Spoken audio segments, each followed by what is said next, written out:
आदाब।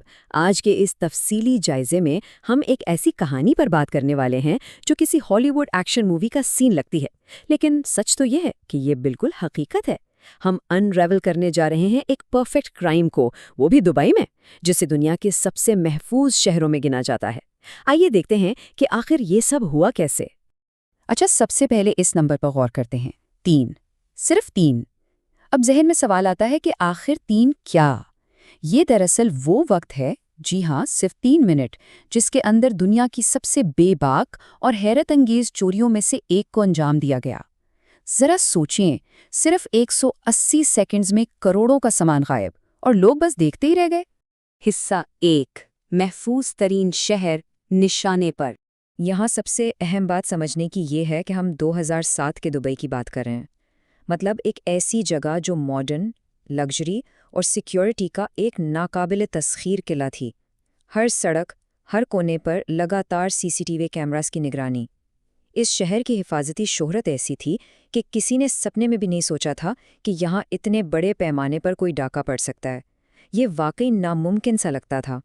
और यही चीज़ उस आलमी गैंग की कहानी को इतना दिलचस्प बनाती है, जिन्होंने इस नामुमकिन को बिल्कुल मुमकिन कर दिखाया। इन्हें दुनिया द पिंक पैंथर्स के नाम से जानती थी। ये कोई आम चोर नहीं थे। इनका ताल्लुक ईस्टर्न यूरोप से था और इनमें से अक्सर का बैकग्राउंड एक्स मिलिट्री था। इनका डिसिप्लिन बिल्कुल फौजियों वाला था। एक सख्त असूल था इनका, नो वायलेंस, यानी किसी पर तशद्दुद नहीं करना। और सबसे बड़ी बात, ये कभी बैंक नहीं लूटते थे। सिर्फ और सिर्फ हाई एंड लग्जरी ज्वेलरी इनका निशाना होती थी। हिस्सा 2, एक कामिल डकैती की तैयारी। अब जाहिर है ऐसी मास्टर हाइस्ट बिना कमाल की प्लानिंग के तो हो नहीं सकती। इनका ब्लूप्रिंट बिल्कुल फ्लॉलेस था। सबसे पहले इन्होंने अल रिफा डिस्ट्रिक्ट में एक अपार्टमेंट किराए पर लिया। फिर गैंग की एक खातून स्काउट को वाफी सिटी मॉल भेजा गया, जिसने ग्राफ ज्वेलरी बुटीक की पूरी रेकी की। इन्होंने 2 ऑडी A8 गाड़ियां, एक काली और एक सफ़ेद, और फरार होने के लिए एक निसान सनी सेडान का इंतजाम किया। लेकिन जो बात सबसे ज़्यादा हैरान करती है वो ये कि इन्होंने ठीक ठीक कैलकुलेट किया हुआ था कि लोकल पुलिस को मॉल तक पहुंचने में कितना वक्त लगेगा। उन्होंने अपना एस्केप बिल्कुल इस रिस्पॉन्स टाइम के हिसाब से ही सेट किया। हिस्सा 3, 3 मिनट की अफरा तफरी। चलिए अब उस रात की अफरा तफरी को देखते हैं। रात 9:59 पर दोनों ऑडी 8 गाड़ियां बेपनाह रफ्तारी से आईं और सीधा वाफी सिटी मॉल के शीशे और मेटल के दरवाजों को तोड़ते हुए अंदर घुस गईं।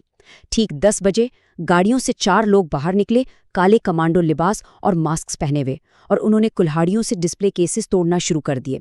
10:01 पर एक गाड़ी का हॉर्न बजा।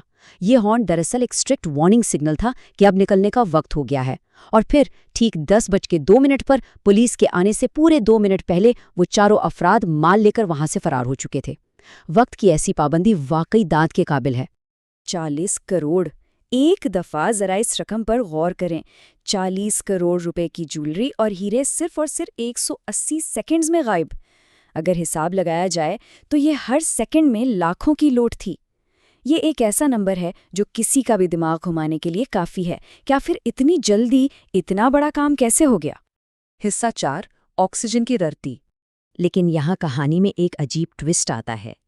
अब जो बात सामने आती है वो वाकई हैरत अंगेज है। इन इंटरनेशनल मास्टरमाइंड्स को पुलिस ने नहीं बल्कि हाई स्कूल लेवल की बेसिक साइंस ने मात दे दी। देखें, मुजरिमों का इरादा था कि दोनों ऑडी गाड़ियों को जला दिया जाए ताकि फोरेंसिक का हर सबूत राख हो जाए। उन्होंने आग लगाई जरूर, लेकिन उन्होंने गाड़ी के दरवाजे बिल्कुल टाइट बंद कर दिए। अब नतीजा क्या निकला? दरवाजे बंद होने की वजह से गाड़ी के अंदर की ऑक्सीजन बिल्कुल चोक हो गई और आग वक्त से पहले ही खुद ब खुद बुझ गई।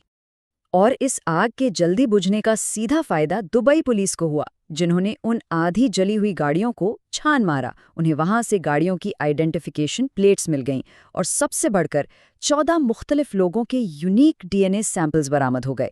इनकी इस छोटी सी ऑक्सीजन वाली तहकीकी गलती ने इस लोकल चोरी के केस को एक ग्लोबल मैनहंट में तब्दील कर दिया। इसके बाद पुलिस ने उस तीसरी गाड़ी यानी निसान सनी को ट्रैक कर लिया और चुप के 48 घंटे तक उसका पहरा दिया। जब गैंग के 2 निचले दर्जे के लोग उस गाड़ी को लेने आए तो पुलिस ने उन्हें धर दबोचा। लेकिन पकड़े जाने के बावजूद उनका गुरूर लायके तवज्जो था। उन्होंने पुलिस को ताना मारते हुए कहा, तुम्हें जितना भी वक्त लगे तुम सिर्फ हम 2 को ही पकड़ सकते हो। बाकी सब दूसरे मुल्कों में उड़ चुके हैं। खैर, इस मगरूर जुमले ने पुलिस के जज्बे को ठंडा करने के बजाय उनके इरादों को मजीद पुख्ता कर दिया। हिस्सा 5 आलमी तलाश। आइए देखते हैं कि इस एक क्लू ने कैसे डोमिनो इफेक्ट पैदा किया। 19 अप्रैल 2007 को वो बरामदशुदा डीएनए सैंपल्स रियाद में इंटरपोल के हेडक्वार्टर्स भेजे गए और वहां से मैचेस आना शुरू हुए। पता चला कि इन्हीं सैंपल्स का कनेक्शन 2006 में लिक्टेनस्टाइन और स्विट्जरलैंड में होने वाली हाइस्ट से भी था। देखते ही देखते 8 सस्पेक्ट्स की निशानदेही हो गई, जिनमें 6 सर्बियंस, 1 मॉन्टेनेग्रिन और 1 बोस्नियन शामिल था। द पिंक पैंथर्स का पूरा आलमी नेटवर्क खुलकर सामने आ रहा था।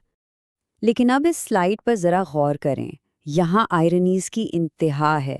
दुबई में इतनी बेदाग, फ्लॉलेस प्लानिंग करने वाले ये मास्टरमाइंड्स आखिर पकड़े कैसे गए? मिलन लिशपोचा को जिनीवा में सड़क पर पैदल चलते हुए एक डिटेक्टिव ने बिल्कुल इत्तेफाकन पहचान लिया।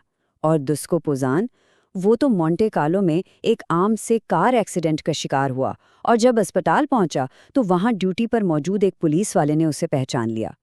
दोनों को 10 साल की सजा हुई। मतलब इतनी परफेक्ट हाइस्ट की प्लानिंग और इनका अंजाम किस्मत के इतने आम से खेल पर हुआ। इंटरपोल ने 2009 और 2010 में काफ़ी बड़े पैमाने पर आलमी ऑपरेशंस किए, जिन्होंने द पिंक पैंथर्स के इस खौफनाक नेटवर्क की कमर तोड़ दी। लेकिन इस सब के बावजूद दिलों में एक सवाल अभी भी बाकी है। क्या पिंक पैंथर्स के कुछ शातिर दिमाग आज भी अंधेरों में छुपकर अपने काम अंजाम दे रहे हैं? ये एक ऐसी पहेली है जो तहकीक करने वालों की नींदें आज भी उड़ाए हुए है। इस दिलचस्प जायजे को यहीं ख़त्म करते हैं। हमारे साथ जुड़े रहने के लिए बहुत शुक्रिया।